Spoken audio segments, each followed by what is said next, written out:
वाणी चल रही थी 3 जुलाई 1968।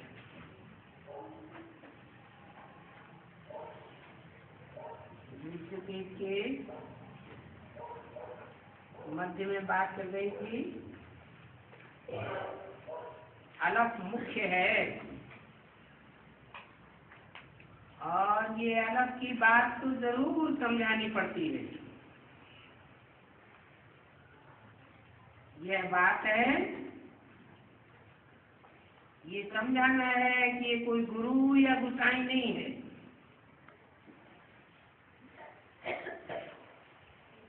इसमें बाबा प्रवेश करते हैं,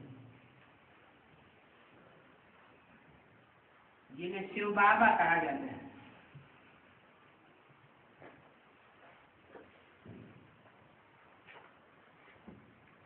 तुम बच्चे तो आत्मा को भी जानते हो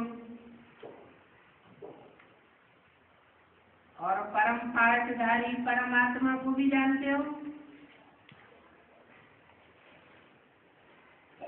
और ये आत्मा ही एक ऐसी चीज है जो इन आंखों से देखी नहीं जाती है।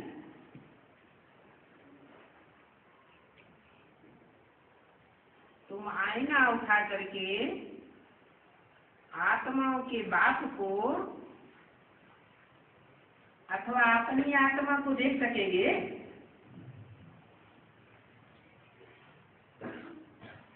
शरीर तो सारा देख सकते हो,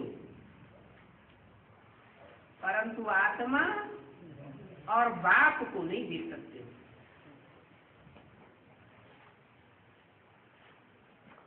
हाँ, ज्ञान से जान सकते हो, आत्मा को भी जान सकते हो।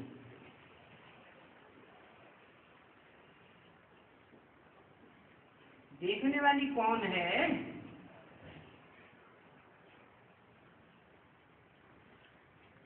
आंखों को देखने वाला कहेंगे।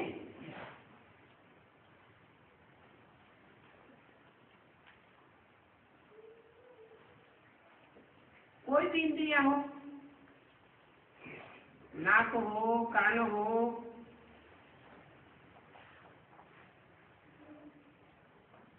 वो देखने वाली नहीं है, वो तो देखने के यंत्र हैं।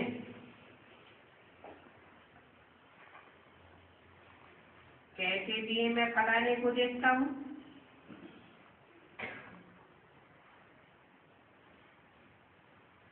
ये मेरी आंख है, मेरी नाक है, तो साबित होता है ये मेरा मेरा कहने वाला कौन है?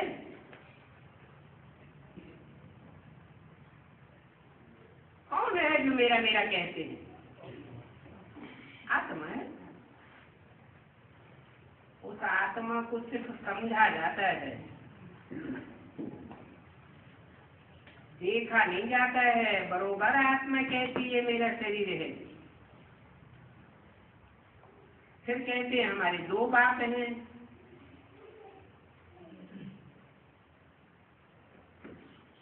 जिसको याद भी करते हैं। कहते हैं हे परमात्मा, हे ईश्वर।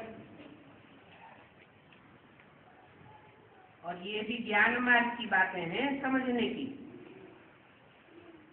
भक्ति मार्ग की तो बात नहीं अलग है, वहां तो ये बातें होती ही नहीं है।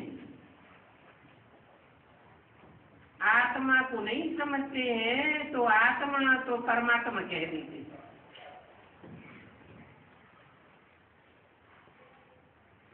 मानो हर आत्मा में परमात्मा व्यापक है, मानो परमात्मा को छिप कर भीतर में ठोक देते हैं। बिल्कुल ही जैसे मैट्रिक्स में इतनी सहज बात भी समझ नहीं सकते हैं।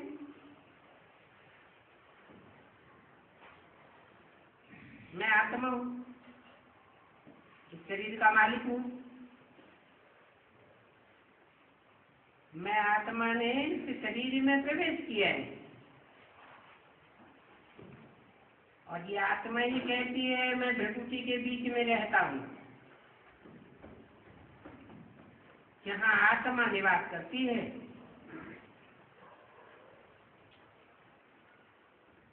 और कोई ये बात का पता ही नहीं है, और ये पता होना भी जामा मिलूद है। क्योंकि जब बाप आते हैं तो बाप ही आकर के ये सभी बातें समझाते हैं। आत्मा थोड़ी जानती है कि मुझे आत्मा में इतने जन्मों का पार्ट भरा हुआ है।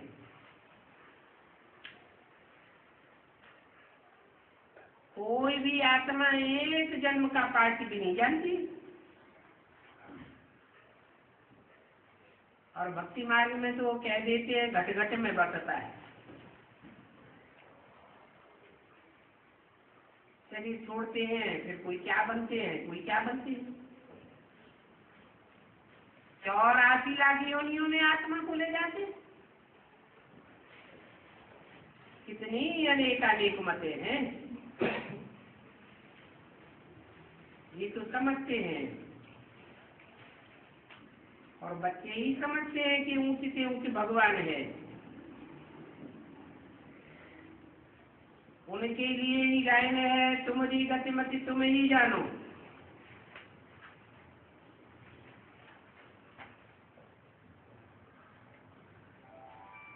और तो कोई कुछ समझ नहीं सकता। 3-8 की वाणी करती है। अभी बाप द्वारा तुम समझते हो हमने इतने जन्म लिए हैं।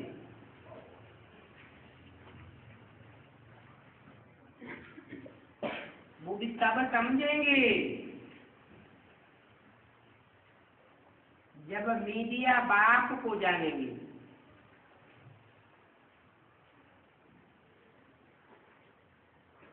तुम्हारी आत्मा नहीं समझ सकती। और बाप तुमको सब जन्मों का बैठ समझाते हैं, सारा हिसाब समझाते हैं। तुम थोड़ी जानते थे हम आत्मा कितने समय सुख में थे, फिर क्या हुआ, कुछ भी नहीं समझते थे। तो गोया जानवर बुद्धि ठहरे, वह तो बुद्धि ठहरे। बिल्कुल ही मूर्ख तबाही देखने में आते हैं। अभी तुम तो मनुष्य हो,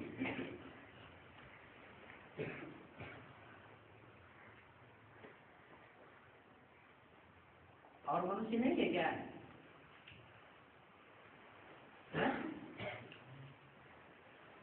तुम ही मनुष्य हो और मनुष्य नहीं है क्या?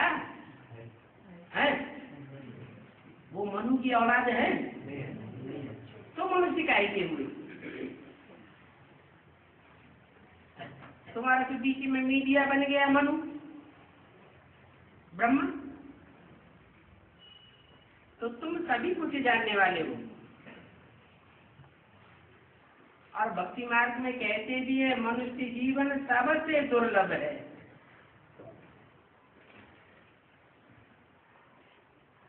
फिर कह देते हैं मनुष्य आत्मा 84 लाख योनियों में जाती है, 84 का चक्कर लगाती है, फिर मनुष्य जन्म होता है। तो बुद्धि मति भ्रम में पड़ जाती है। वास्तव में ये 84 के चक्र में जो आखिरी जन्म है हर मनुष्य आत्मा का, वो ही सबसे दुर्लभ है। जब सक्षम सत्य मनु की औलाद मनुष्य बनते हैं,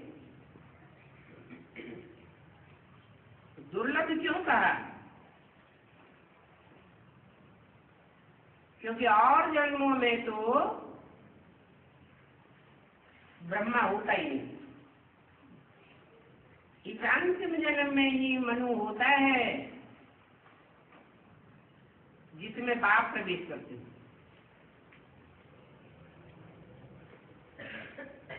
और इनमें ही मनुष्य जीवन मुक्ति को पा सकते हैं।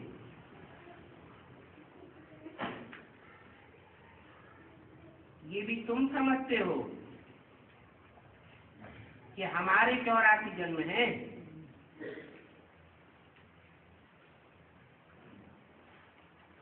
वो क्यों नहीं समझते?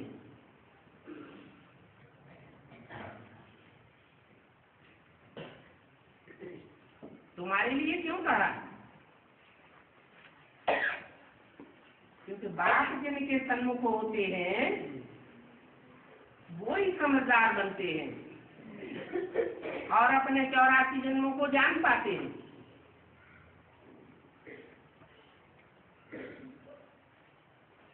बाकी तो आत्माएं सन्मुख होती नहीं,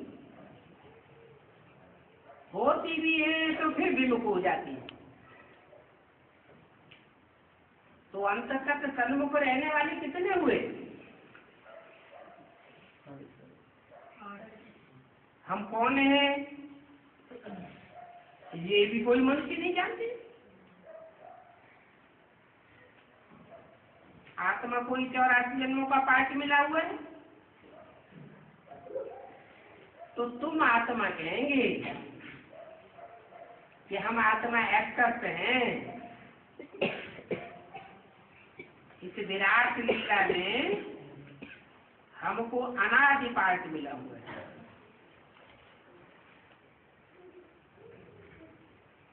ऐसे भी नहीं है कि भगवान ने हमको ये पाठ दिया है, नहीं।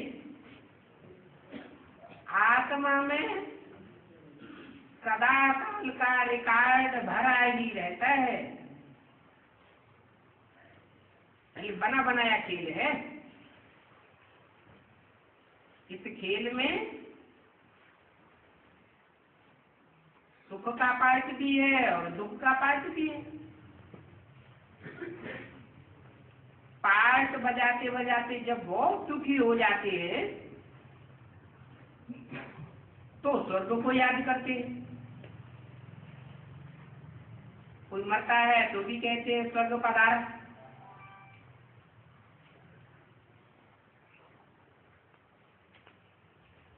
तो भक्ति मार्ग में ये झूठी बात क्यों कहते हैं? स्वर्ग तो कोई पदार्थ नहीं। अरे स्वर्ग इस दुनिया में है ही कहाँ? क्यों कहते हैं स्वर्ग पदार्थ?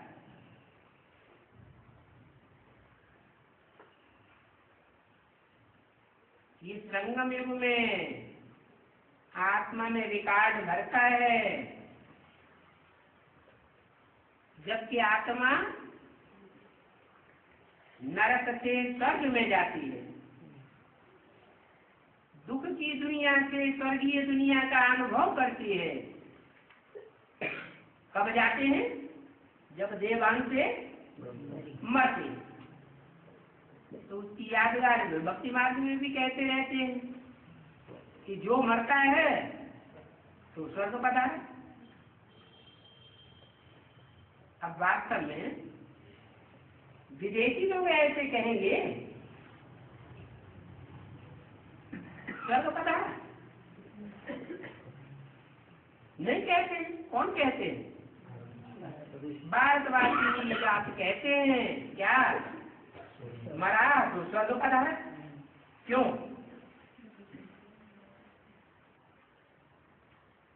क्योंकि जो भारत की आत्माएं हैं असल, जो दूसरे दूसरे धर्म में कन्वर्ट भी होती हो, उनको ये अनुभव होता है देह अभिमान त्यागने का, देह अभिमान से मरने का। तो यहाँ अनुभव करते हैं। तो भक्ति मार्ग में कहते हैं।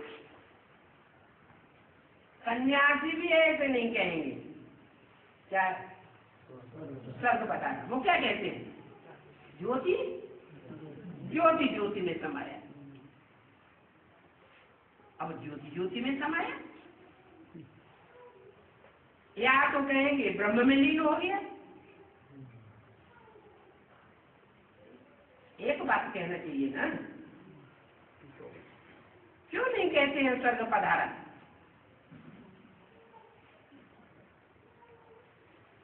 क्योंकि सन्यासी जीते जी स्वर्ग में जाते ही नहीं, इसलिए उनको वो अनुभूति ही नहीं होती है। वो तो निराकार को मानते हैं। क्या? निराकार ज्योति को भी मानते हैं।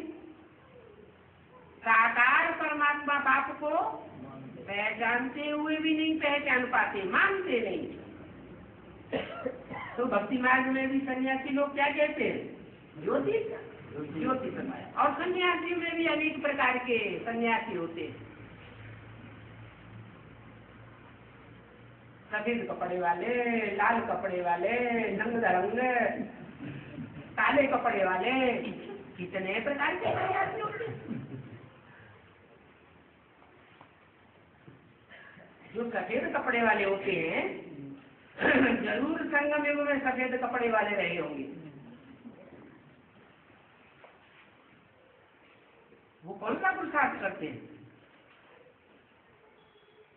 ब्रह्म में समाने का पुरुषार्थ करते हैं। उनके जीवन का लक्ष्य क्या है? इसी जीवन में नर से नारायण बनने का लक्ष्य है या ब्रह्मा समान बनने का लक्ष्य है? ब्रह्मा समान बनने का लक्ष्य है।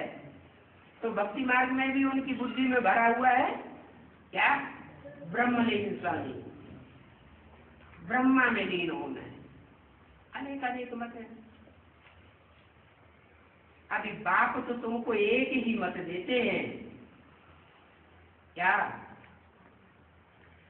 न ज्योति ज्योति में समाना है, न ब्रह्मलीन स्वामी बनना है, न ब्रह्मा आदमी बनना है, न शिवोहम बनना है। क्या लक्ष्य देते हैं? एक ही मत है, तुमको बाप समान बनना है। बाप क्या बनता है? मनुष्य शक्ति का बाप भी नर से नारायण बनता है। अगले जन्म में नहीं, इसी जन्म में बनता है। इसी जन्म में नरक की दुनिया से स्वर्गीय दुनिया का अनुभव करता है। लेकिन उसके लिए भी जीते जी क्या करना पड़े? मरना पड़े देवहन से। तो बाप की जो एक मत है, उस बाप को सभी याद करते हैं, गाते भी हैं, तुम्हारी गतिमति तुम ही जानो, और तुम ही बता सकते हो। तुम ही सदगति देने वाले हो, और तो कोई सदगति दे ही नहीं सकता। तुम स्लोगन भी लिखते हो क्या? एक सदगुरु द्वारा सदगति, अनेक मनुष्य गुरुओं द्वारा दुर्गति। तो तुम जानते हो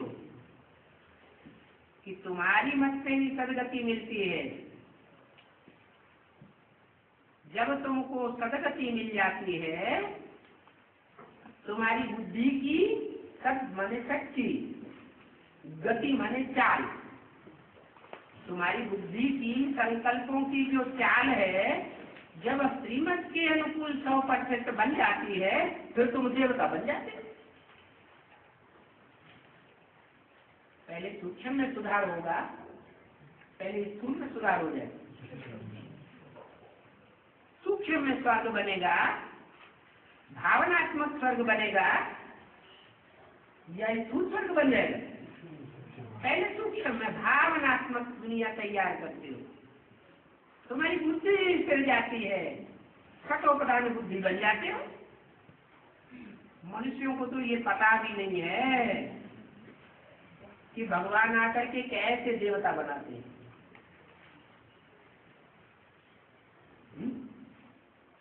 ऐसे तो नहीं कि हथेली पर फूंक मारेंगे और मनुष्य से देवता बन जाए। जैसे शास्त्रों में लिख दिया है, क्या लिख दिया है? ब्रह्मा के मुख से वेद निकले, मुंह से फूंक मारी और वेद निकल पड़े। अब ऐसा कुछ नहीं है। भगवान आकर के आत्मा को चेंज करते हैं। आत्मा किसे कहा जाता है? मन बुद्धि को आत्मा कहा जाता है। बल मनुष्यों ने शास्त्रों में सुना है, कहते भी है मनुष्य से देवता की एक करतन लागी बात, परंतु फिर भी समझते नहीं। बाप जब खुद आकर के सुनाते हैं तब ही तुम समझते। है? खुद आकर क्यों कहा? माने ब्रह्मा के द्वारा सुनाते हैं तब नहीं समझते हो। ब्रह्मा के द्वारा किस रूप में आते हैं? माँ के रूप में, तब नहीं समझते हो। बाप जब खुद बाप के रूप में आते हैं तब तुम समझ जाते हो। अभी तुम श्रीमत पर चलते हो। कोई भी आते हैं तो उनको पहले पहले यह बोलो कि हम ऊंच से ऊंच बाप की ऊंच से ऊंच मत पर हैं।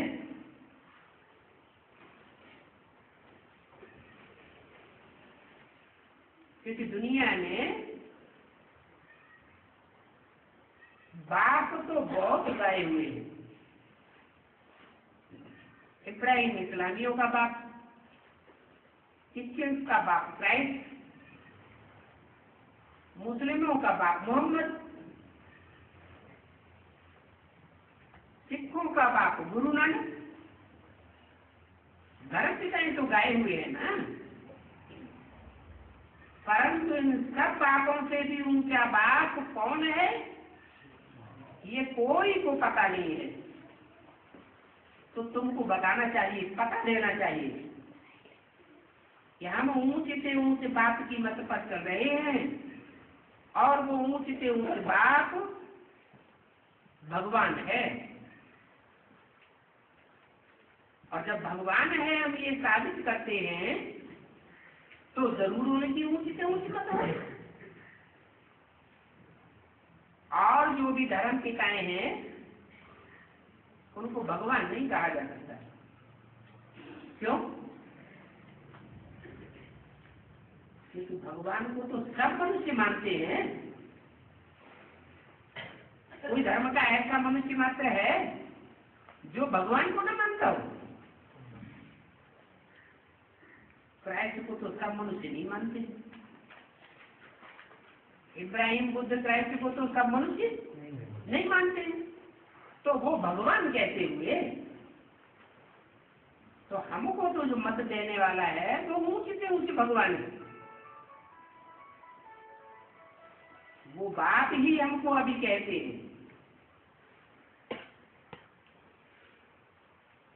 कि मैं ऊंचे से ऊंच हूं तो तुम फिर नीचे का संग क्यों करेंगे? एक ही ऊंचे से ऊंचे है तो बाकी सब क्या हो गए? उसके मुकाबले नीचे हो गए। ऊंच से ऊंच का संग करेंगे तो जरूर ऊंच बनेंगे। नीचे का संग करेंगे तो नीचे बनेंगे।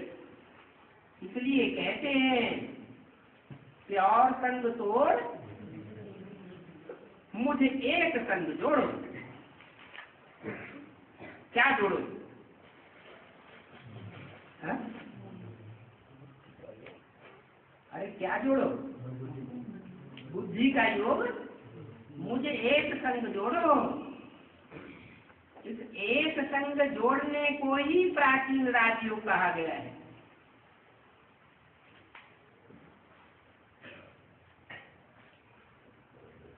वो तो हठयोग सिखाते हैं, प्राणायाम सिखा देंगे, श्वास प्रश्वास की क्रियाएं सिखाते हैं, शरीर के आसन करना सिखा देंगे, उसको योग कह देते हैं। बात कहते हैं यह कोई आत्मा का योग नहीं है। मैं तो तुमको राजयोग सिखाता हूँ जिसमें तुम्हारी आत्मा रूपी मन बुद्धि पावरफुल बन जाती है संग के रंग से। इस प्राचीन योग से ये दुनिया पहले भी पैराडाइज बनी थी।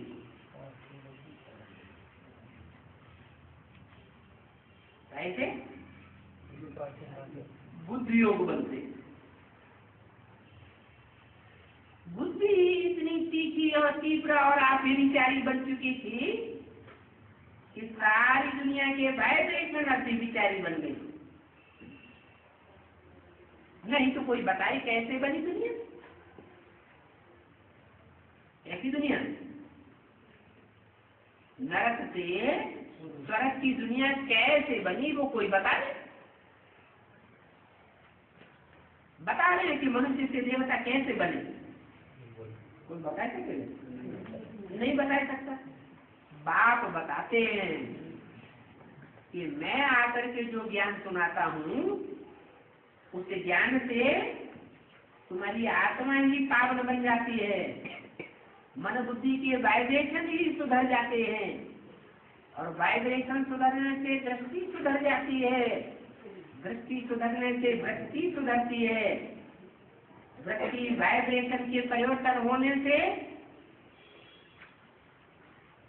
जो भी उस वाइब्रेशन में आता है वो परिवर्तित हो जाता है। भक्ति मार्ग में कहते भी हैं, संघो शक्ति कलौ युगे, कलयुग में संगठन की शक्ति सबसे ज्यादा काम करती है।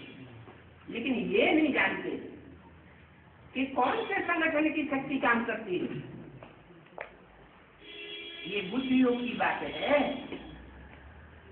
बुद्धि योग का भावनात्मक संगठन जब सब आत्माओं का एक जैसा संकल्प बनता है तो उसमें सारी पावर समझ आती है।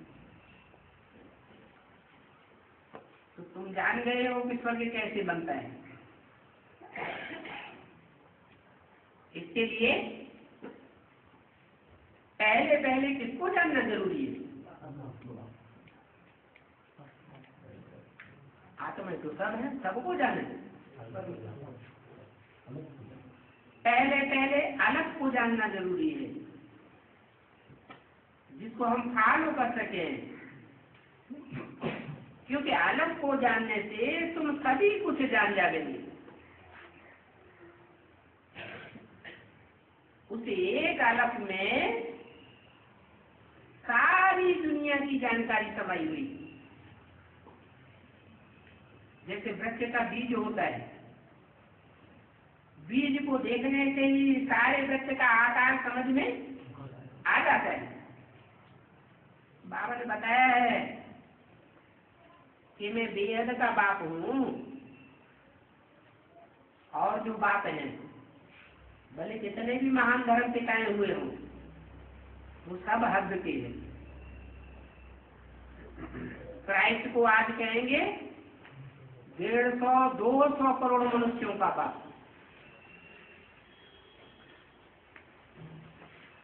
इसकी संख्या जितनी भी है वो सब उसको बाप मानते हैं। फिर भी वो हद का बाप है या बेहद का बाप है? हद का बाप। मैं तो बेहद 500 करोड़ मनुष्य शक्ति का, या जो भी 700 करोड़ की मनुष्य शक्ति है उन सब का बाप हूँ।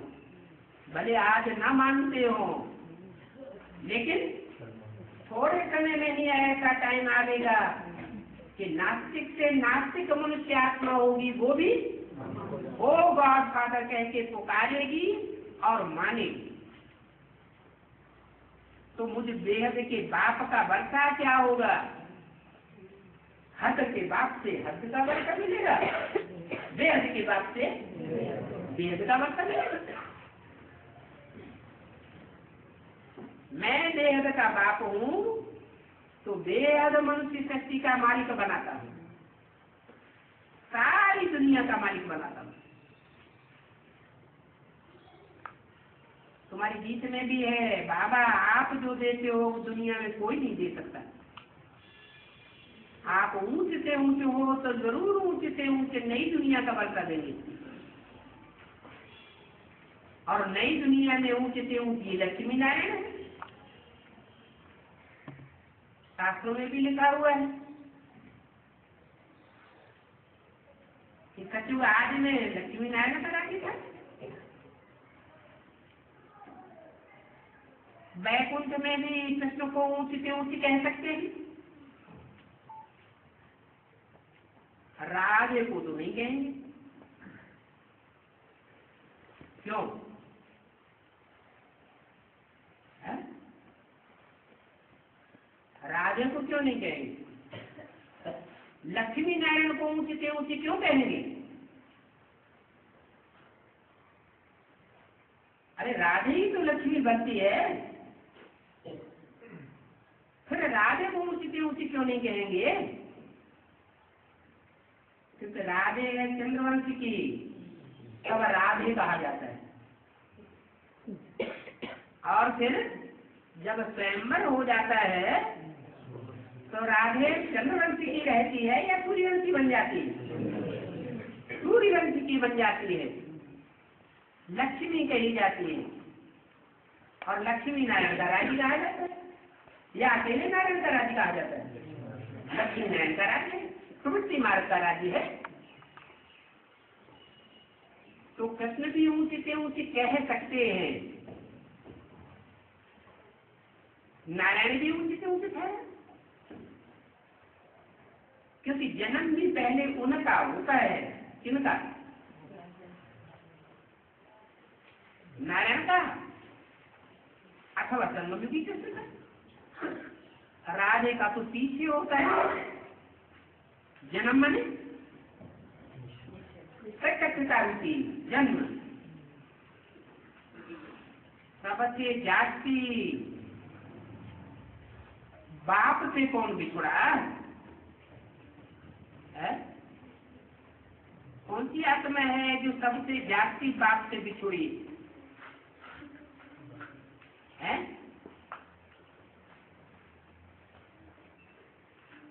क्या कहेंगे?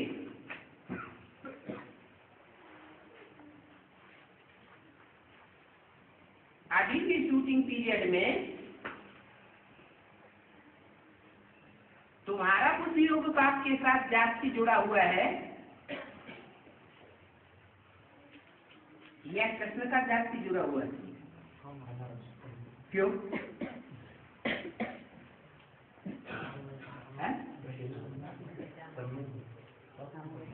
क्योंकि तुम सन्मुख हो और कृष्ण की आत्मा सन्मुख नहीं है। दूसरी बात, कृष्ण की आत्मा अभी भी उसकी बुद्धि में गीता का भगवान कौन है ये नहीं बैठा है, और तुम्हारी बुद्धि में बैठ गई।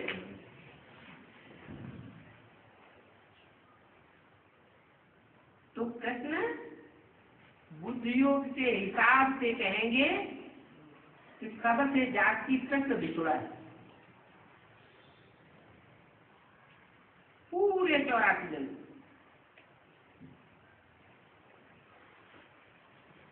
कैसे? क्योंकि आदि में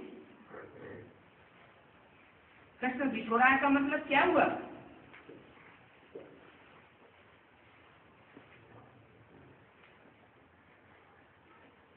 संगम युग में तो एक ही मुकर्रर रथ होता है, जिसे संगम युगी कृष्ण भी कहे और संगम युगी नारायण भी कहे। बाप दादा कहा जाता है, कंबाइंड रूप है, तो बिछोड़ने की बात नहीं। जब संपन्न हो जाती है दोनों आत्माएं, तो जब कलयुग में कृष्ण जन्म लेंगे तो बिछोड़ा हुआ कहेंगे या एक ही कहेंगे संस्कारों के आधार पर? है? बाप और बच्चे में भेद कहेंगे या नहीं कहेंगे? कुछ कहेंगे, फिर कलयुग में दूसरा जन्म लेंगे।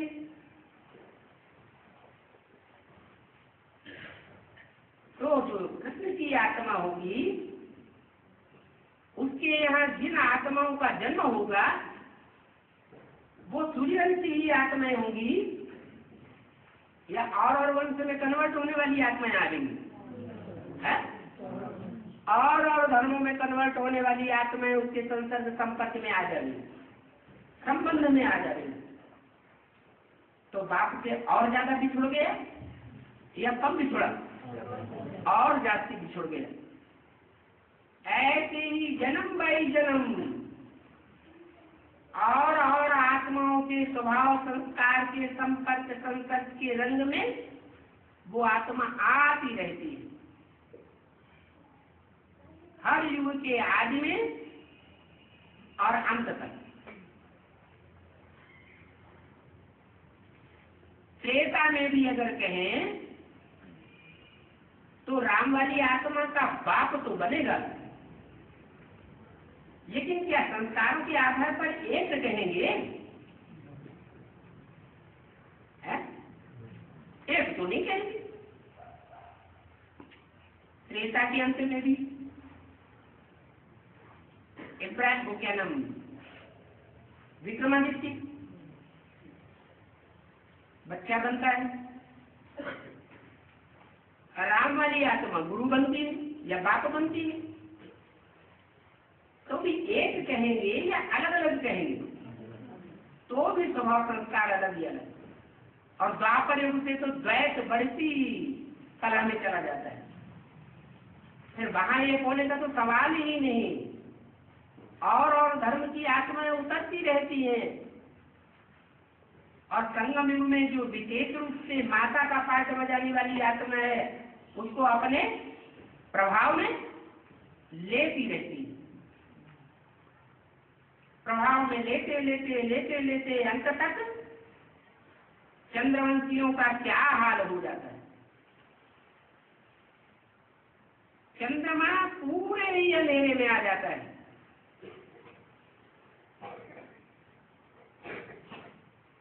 तो बिछुड़ता रहता है या जुड़ता रहता है? बिछुड़ता ही रहता है। इसलिए बोला कि सबसे जाति बाप से कृष्ण ही बिछुड़ा है पूरा 84 जन्म। इसलिए कृष्ण को ही श्याम सुंदर कहते हैं, राम को श्याम सुंदर नहीं कहते हैं।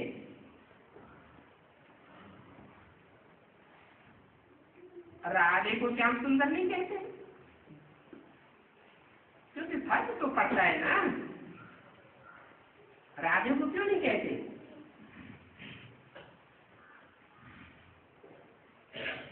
क्योंकि राधे तो संगम युग के फर्स्ट जन्म में भी चंद्रवंश में होती है, और राम वाली आत्मा तो है ही थोड़ी।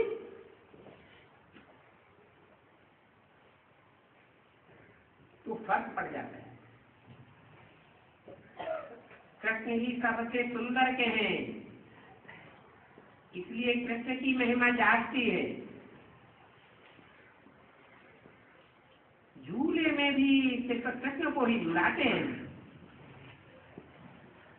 झूले में झुलाने का मतलब क्या हुआ?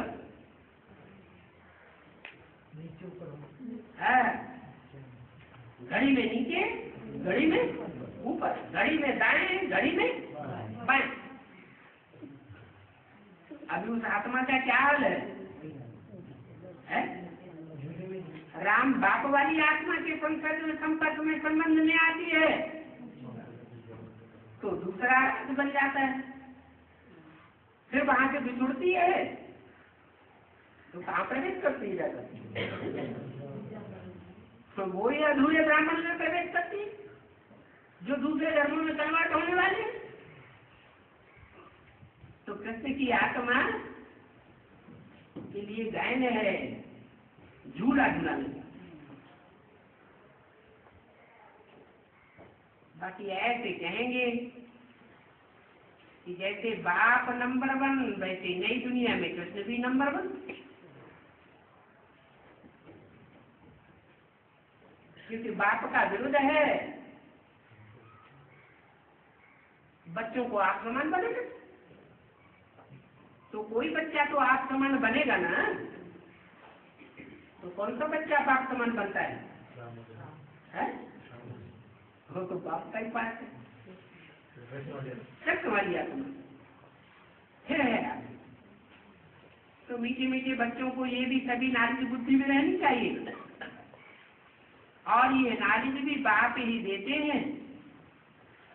क्या ये भी बात पक्की करनी है कि नाली देने वाला कौन है?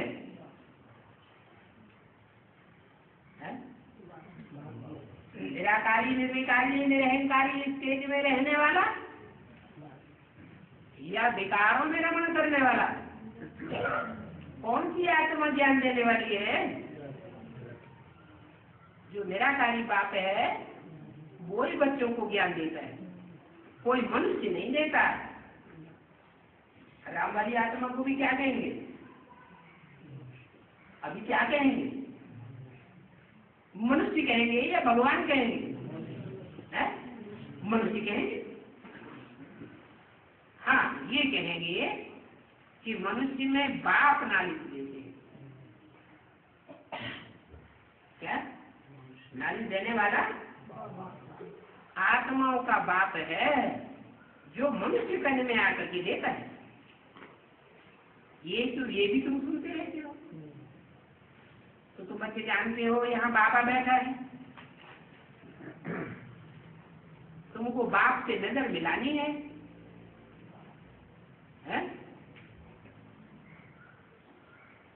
उस नजर मिलाने से हम निहाल हो जाते हैं।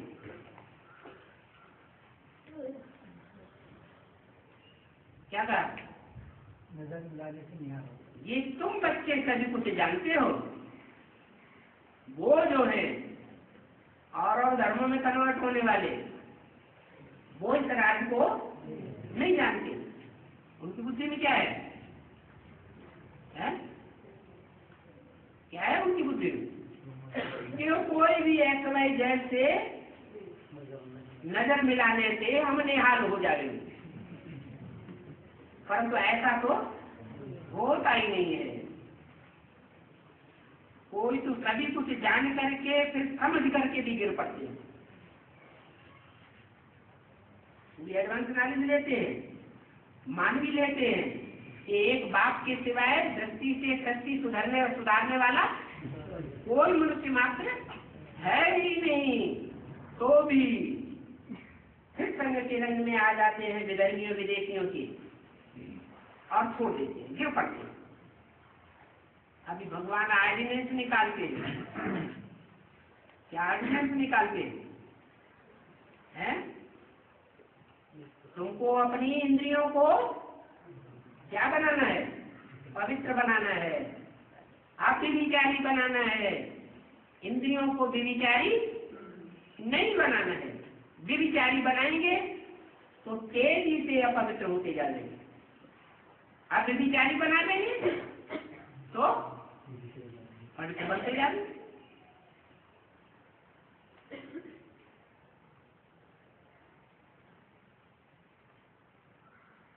जैसे मार्शल लॉ लागू होता है तो ऑर्डिनेंस निकालते हैं ना, कोई उस पर नहीं चलता है तो उसको शूट कर देते हैं। ऐसा भी टाइम आएगा क्या? इस रूहानी मिलिट्री में भी ऑर्डिनेंस निकलेंगे, कोई नहीं मानेंगे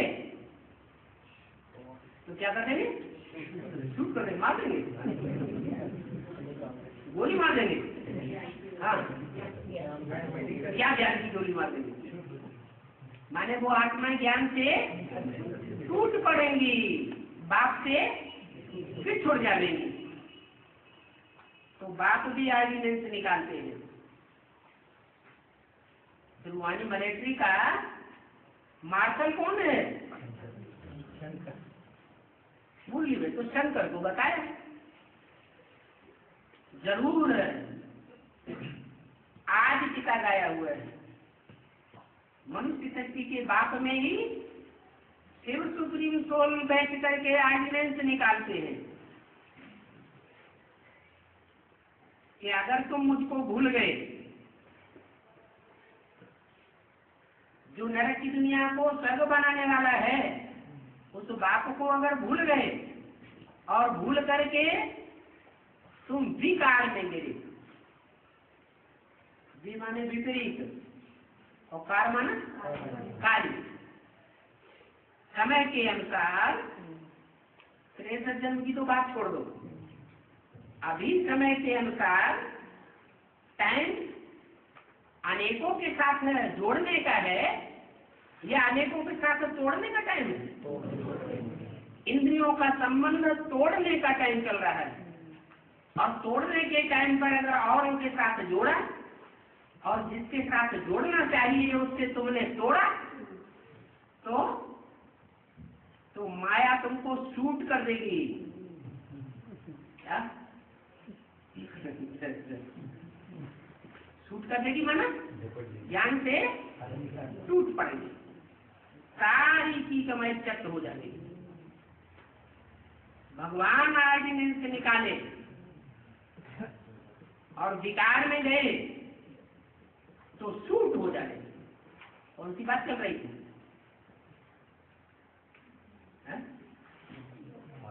दृष्टि की बात चल रही थी। क्या दृष्टि की बात चल रही थी? कि एक बाप से नजर मिलानी है। नजर जब इतनी सूक्ष्म बात है, वो भी एक बाप के साथ संग जोड़ना है, तो और इंद्रियां तो स्थूल हैं, उनके संग के रंग में आने की बात तो बहुत बड़ी बात हो जाती है। ये समझने की बातें हैं।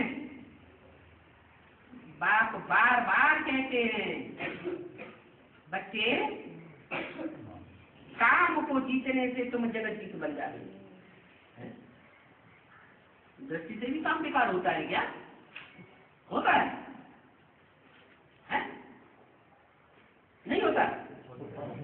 काम माने काम ना, इच्छा, तीव्र इच्छा शक्ति जागृत होती है, माने कामना हुई। और कामना अगर श्रीमत के विपरीत है तो क्या कहेंगे? विकार कहेंगे या निर्विकारी कामना कहेंगे? विकारी कामना कहेंगे। तो बाप बार बार कहते हैं, बच्चे काम को जीतने से तुम जगत जीत बन जाएंगे।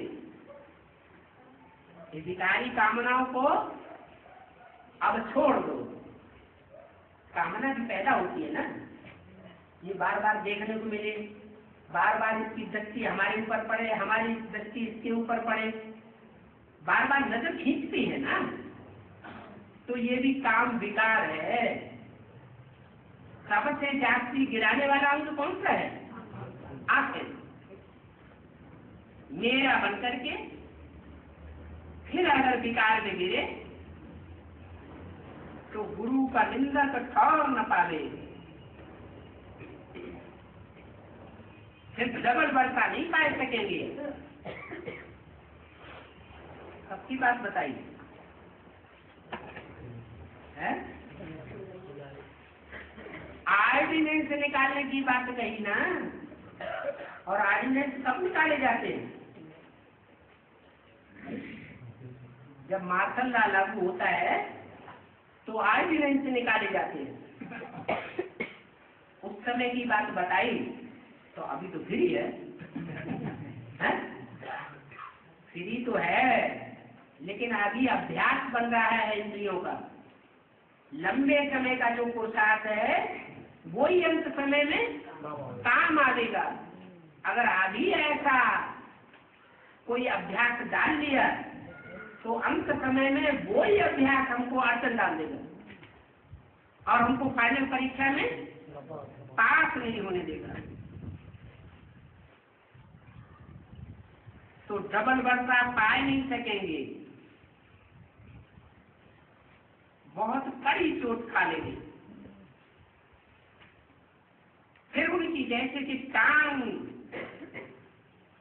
इस तरफ से उस तरफ हो जाती है। ब्राह्मणों की दुनिया से, नई दुनिया से उनकी बुद्ध रूपी लाते फिर जाते हैं, एकदम उल्टे बन जाते हैं, फिर हटे लोग आगे करने लग पड़ते हैं।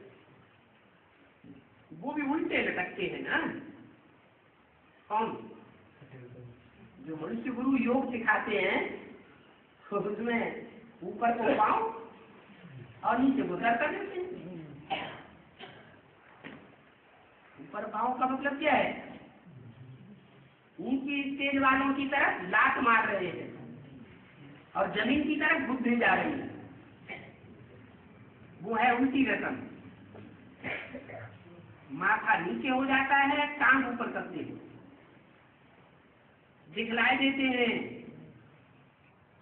कि टांग भगवान की तरफ है और फिर नीचे की ओर है। टांग क्यों कहते हैं? टांग इसलिए कहते हैं कि टांग में ही ठोकर लगाई जाती है। ठोकर लगाते हैं तो काहे से ठोकर लगाते हैं? टांग से ठोकर लगाते हैं, तो भगवान को ठीक कर बिस्तर में समझ लेते हैं। इसलिए भक्ति मार्ग में जो हठी योगी होते हैं वो टांगे ऊपर और सर नीचे कर देते हैं।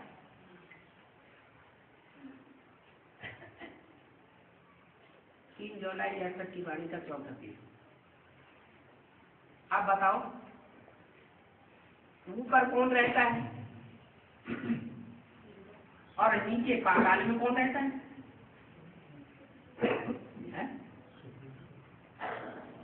ऊपर में कौन रहता है? अरे इस सृष्टि में भी जो ऊंचे का ऊंचा युग है उसमें ऊपर के ऊपर कौन है?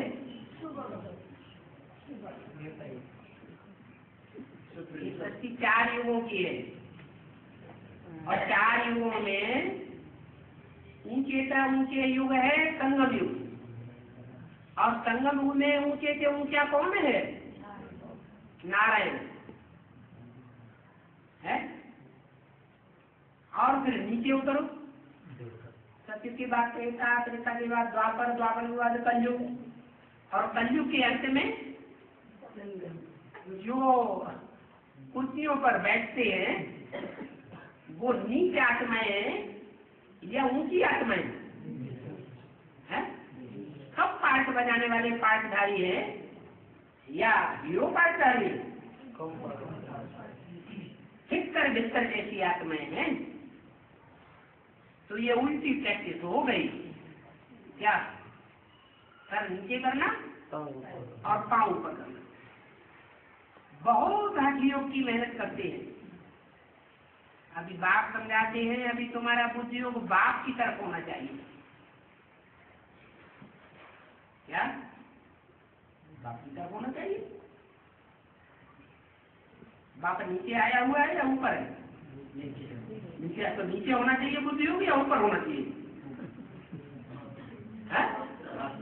अरे बाप बल नीचे आया हुआ है, नीचे दुनिया में आया हुआ है, पतित मनुष्य तन में आया हुआ है, और जिन आत्माओं से उस पतित मनुष्य तन का संसर्ग संपर्क संबंध बन रहा है वो भी, उनका नाम क्या दिया? माउंट आबू। क्या? बदबू का पहाड़ है। बल उसका नाम शास्त्रों में दे दिया गौवर्धन पहाड़।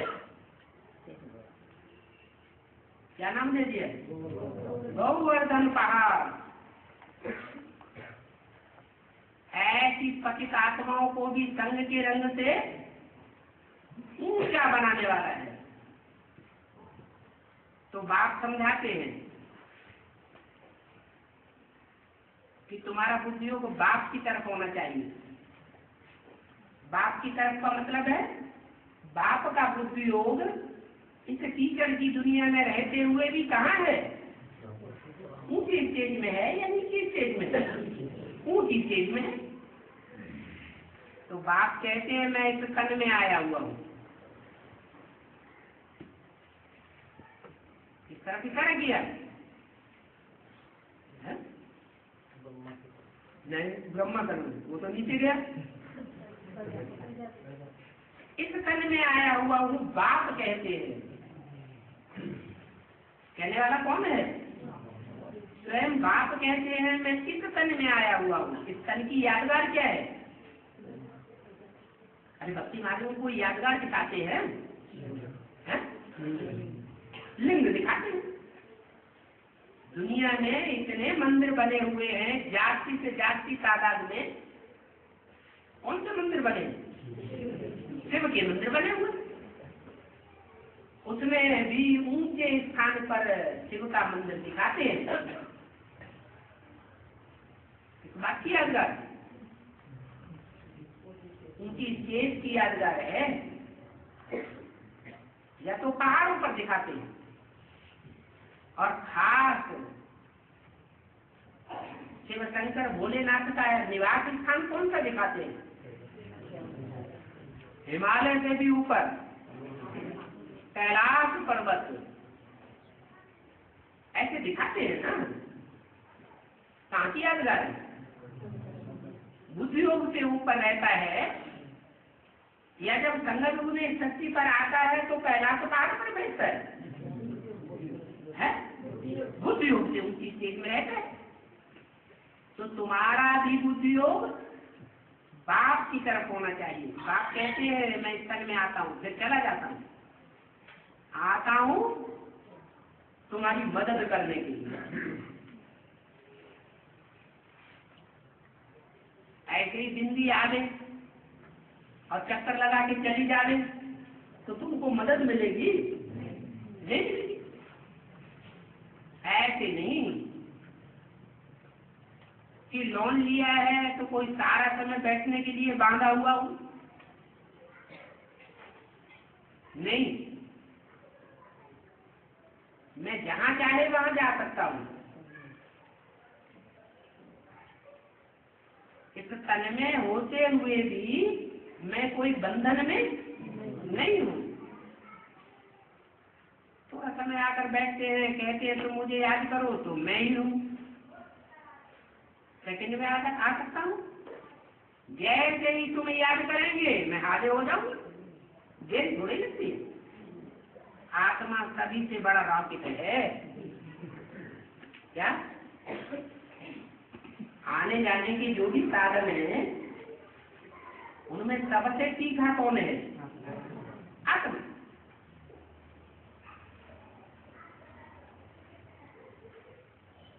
तो तुम मुझे याद करो।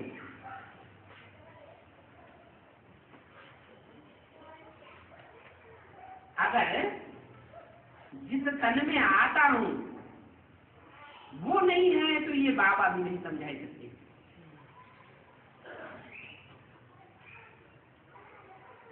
तन के द्वारा ही समझा देंगे। और ऐसे भी नहीं है कि जिस तन में आते हैं वो बुद्धू है। ये बिल्कुल बुद्धू तो नहीं है ना। तो तुम समझा सकते हो कि बाप भी तुम्हारे पास आ सकते हैं।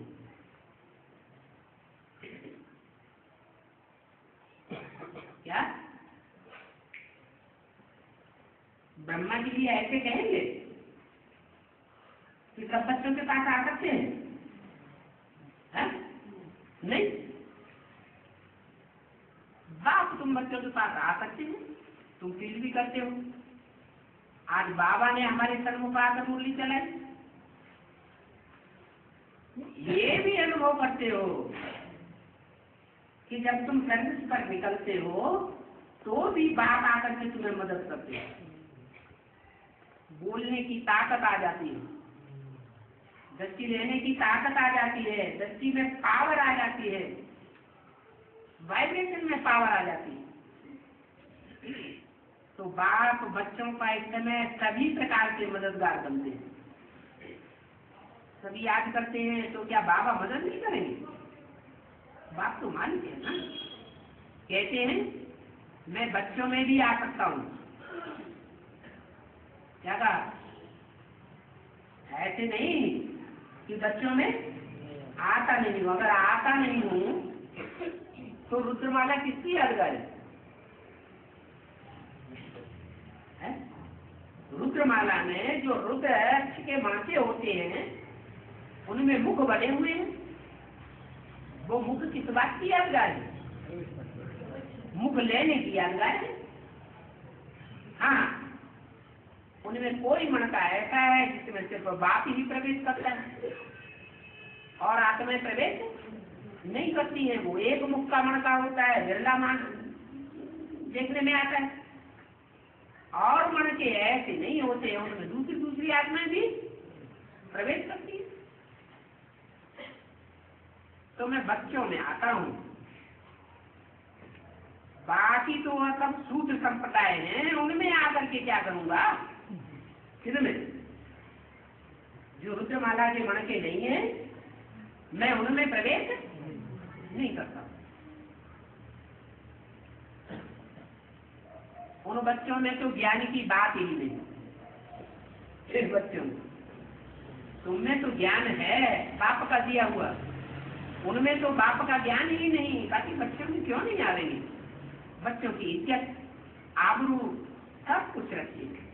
मैं आकर बच्चों की सेवा में उपस्थित होता हूँ, बच्चों को कितना बुलबुल बनाता हूँ, सारी दुनिया की सेवा करता हूँ।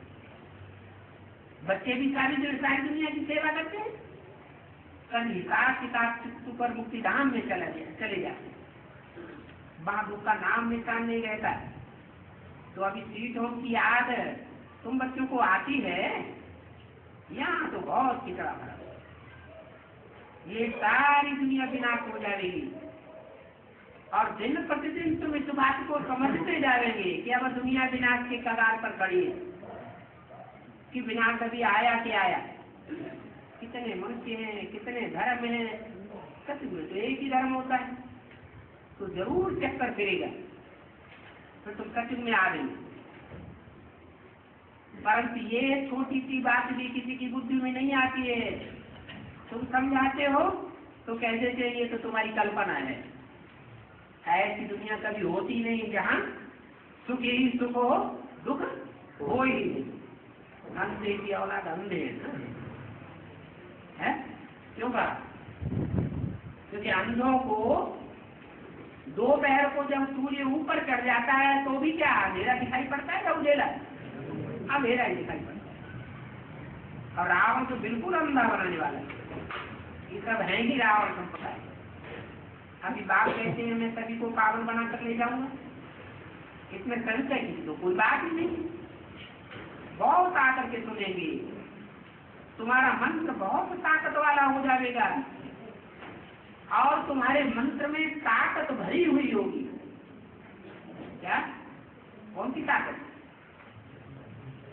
अभी भी तुम मंत्र देते हो, मना भव का मंत्र तो देते हो ना, अभी उतनी ताकत नहीं है।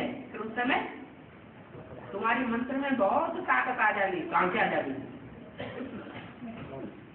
है? हाँ, जो संगठन बनेगा वो पांडवों का ऐसा किला बन जाएगा संगठन का, जिसमें कोई भी विकारी प्रवेश नहीं कर सकेगा। उस संगठन शक्ति में बहुत पावर होगी, वृत्ति भी अति विचारी होगी, तुम्हारी वृत्ति और वायुमंडल भी अति विचारी होगा, तुम्हारी वाचा भी अति विचारी होगी, सब एक ही बात बोलेंगे। तो योग की ताकत बड़ी हुई होगी। तो बाप कहते हैं एक अक्षर भी तुम्हारा बहुत वैल्यूबल है, पतित के पावन बन जाने। गीता में भी अक्षर है मन मना। ये भी बातें समझेंगे वो जो इस धर्म के होंगे। इस धर्म के पक्के नहीं होंगे तो उनकी बुद्धि में नहीं बैठेगी। आप में सभी कुछ कर सकती है। बाबा की तरफ मेरी आंखें देखती हैं, मेरे को लेट हुआ है, तुम कौन हो? मेरा कहने वाला जरूर ये कहते हैं आत्मा। अभी तुमको पता पड़ गया मैं आत्मा, तो आत्मा को बाप को याद करना है, कहाँ भी बैठे याद कर सकते हैं। बाप तो बहुत पहले रास्ता बताते हैं, ऐसे नहीं कि एक जगह बैठ जाना है, टांगे फंस जाती हैं तो ठहरती रोक लेंगे। यहाँ तो हट की बात ही नहीं। तुम कैसे भी बैठ सकते हो, बैठे बैठे याद कर सकते हो। नारी से सुनने के लिए बैठना पड़ता है, तो भी यहाँ कोई हट की बात नहीं है जिसमें तुम फील कर सको दुख का, जिसमें सुख में आभासता हो, वो तो काम ही नहीं करना है। बाप को याद करना ये तो सुख की बात है। रोमांच खड़े हो जाते हैं। बाप से कुछ मिलता है तो आत्मा याद करती है, भक्ति में भी बहुत याद करती है, परंतु समझते नहीं है कि हम जिसको याद करते हैं उससे जरूर हमें कोई प्राप्ति हुई है, और प्राप्ति कब हुई है? जब साकार में आया होगा तब प्राप्ति हुई है, या निराकार से प्राप्ति हुई है? अभी तुम समझते हो कि बाबा आकर सभी का कल्याण करते हैं तो सभी याद करते हैं, दुनिया भी कायम है, तुम देवताएं भी कायम हो, ये क्या कर बेटा? जितना जितना शिव बाबा को याद करेंगे, क्योंकि तुमने अनजान किया है, बाप आप आवेंगे तो हम आपको ही याद करेंगे और हम आपके ऊपर भारी जाएंगे, क्योंकि भक्ति मार्ग में तुमने बहुत धक्के खाए हैं ना।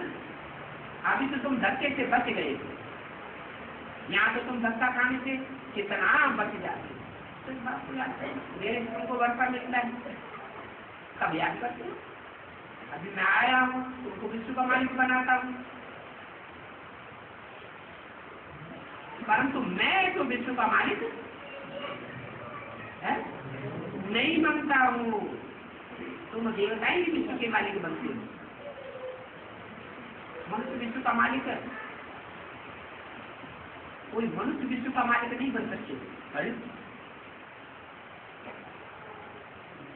तो लक्ष्मी नारायण को मनुष्य नहीं कहेंगे? है लक्ष्मी नारायण को मनुष्य कहेंगे या नहीं कहेंगे? कहेंगे, कहेंगे। उनका मन चलायमान होता है, जिनका मन चलायमान होता है उनको मनुष्य कहा जाता है। नारायण का मन चलायमान तो नहीं हो।